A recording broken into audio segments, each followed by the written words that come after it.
In sections 8.3 and 8.4, remember that you will be given some different conversions.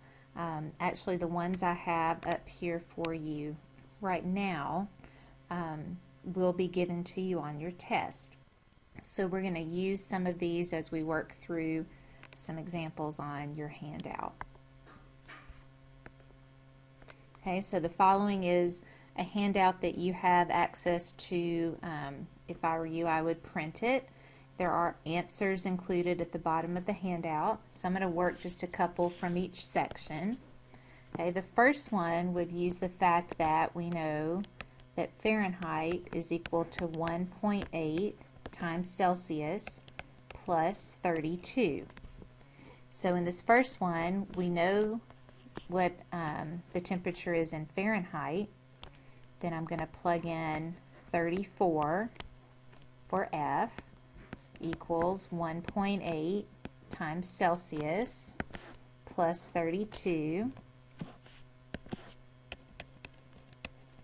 And now to solve for C, we want to get all the variable terms on one side and the constant terms on the other.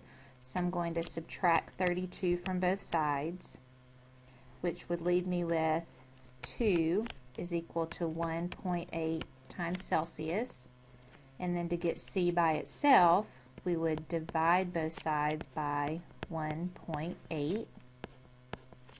So then 2 divided by 1.8 is going to give you 1.11. We'll round, this says to the nearest hundredth, so this would round to 1.11. And my answer here would be 1.11 degrees Celsius. So I'm going to use that same formula here in number 7. Still F equals 1.8 times C plus 32. But this time I'm given the temperature in Celsius, so I'm going to plug in for C. I would have Fahrenheit, or F, equals 1.8 times 20 plus 32. So then 1.8 times 20 would be 36 plus 32 gives me 68, so 68 degrees Fahrenheit. Okay, and let's look down now at number 12. 12, we're converting now between customary and metric lengths. So I want to change 62 inches to centimeters. So if I've been given 62 inches, inches is what I want to get rid of, so that would go in the denominator. I want to change that to centimeters, and we're given the fact that 1 inch is equal to 2.54 centimeters. So when I multiply that, the inches would cancel out. This is like a fraction of 62 inches over 1. And then I would multiply across. So as I multiply 62 times 2.54, I would get 157.48, and you see how centimeters is what's left. The inches canceled out, so my answer would be 157.48 centimeters. We can do the same thing here. 3 inches is equal to how many feet? Now hopefully you would know that because 12 inches is in a foot, 3 would be 1/4 of that. But using that same dimensional analysis, we'd say that 3 inches times the unit fraction, if we have inches in the denominator, since that's what we'd like to get rid of, we want to change it to feet, and we know that 12 inches equals 1 foot. So when I multiply, 3 inches is the same as 3 inches over 1.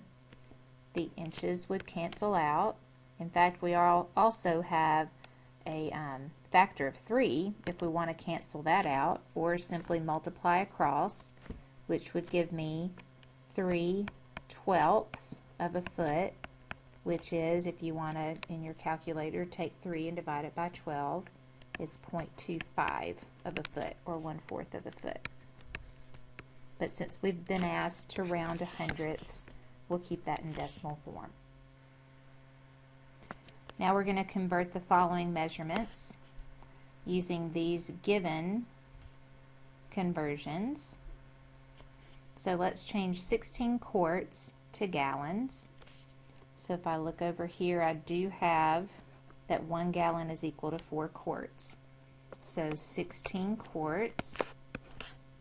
If quarts is what I want to get rid of, it's what I've been given, but I want to change it to gallons. Then 1 gallon is equal to 4 quarts. Okay, so this is giving me a fraction equal to 1. Now if I multiply across, quarts will cancel out. This is like a fraction of 16 over 1. And then you could either at this point or in a second will divide. But I'm left with 16 over 4 gallons, which is 4 gallons. In number 21, we're given that 8 cups. We want to convert that to fluid ounces. So if we look over here, it looks like 4 cups is equal to 32 fluid ounces. So let's look at that for a second. If 4 cups is equal to 32 fluid ounces, then we could also use the fraction. We could cancel a 4 out from the numerator and denominator, which would mean that 1 cup is equal to 8 fluid ounces. And now using that, let's come back to our problem. We want to change 8 cups to fluid ounces. So we'd want cups in the denominator, fluid ounces in the numerator. We just found that, and you can either use the 4 and 32 or the 1 and the 8, but cups would be in the denominator. 1 cup is equal to 8 fluid ounces. So cups would cancel out and leave me with 64 fluid ounces.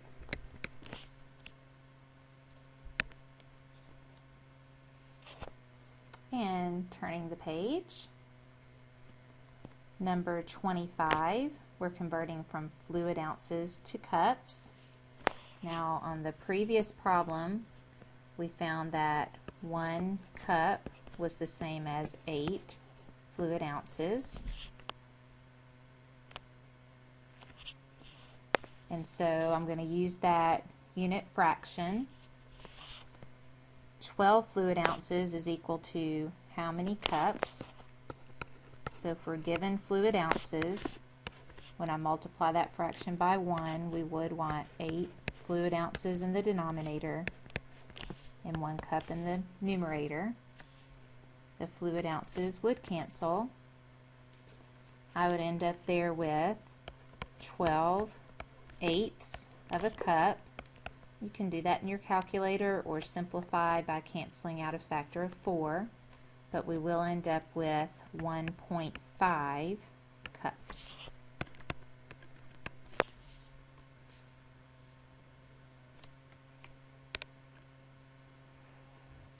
Okay, and then let's go down to number 31. On my formula sheet, I'm given that 2.2 pounds is equal to 1 kilogram. So if I want to change kilograms to pounds, then I would take the 24 kilograms, multiply it by a unit factor of kilograms in the denominator, pounds in the numerator. 2.2 pounds is equal to 1 kilogram. So when I go to multiply, I would cancel out the kilograms, and then 24 times 2.2 will give you 52.8 pounds. Let's go on to number 36. 36 is tablespoons to milliliters, and we're given that 2 tablespoons is equal to 30 milliliters. So 5 tablespoons Tablespoons in the denominator is what we want to get rid of. We want to end up with milliliters. So the unit fraction would give me 30 milliliters in the numerator, 2 tablespoons in the denominator. You're welcome to simplify that if you want to at this point, or we could multiply across because we do know that 30 over 2 is 15. So we could simplify this to be 15 over 1. The tablespoons would cancel out, and 5 times 15 would be 75 milliliters.